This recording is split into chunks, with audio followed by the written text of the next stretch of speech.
It's time for today's Bible story. It comes from the book of Numbers, chapter 20, and the book of Deuteronomy, chapter 34. A long time ago, God made a promise to bring the Israelites into a promised land.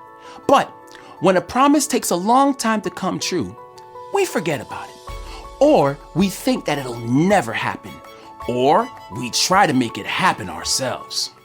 Moses had always remembered God's promise, even if no one else did. He and God were like very close friends. Moses obeyed and trusted God no matter what. But one day, Moses made a really big mistake. The Israelites were still in the desert and they couldn't find water again. They'd been in the situation before, and God came through for them.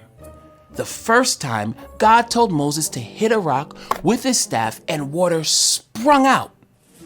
This time, God told Moses to speak to the rock and the water would come out. But instead of doing that, Moses did things his way.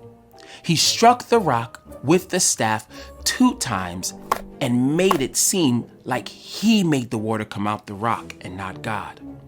This might have not seemed like a big deal, but it was a very big deal. When Moses didn't do what God told him, Moses showed that he didn't trust God's promises anymore. He thought he was in charge. Because of this mistake, Moses would never see the promised land. God put a new leader in charge who was going to listen to God's every command. His name was Joshua.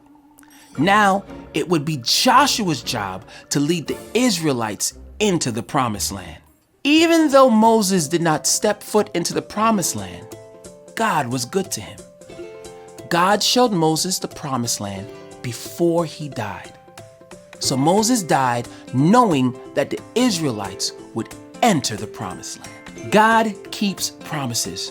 So when we are not sure what to do, we can remember God's promises.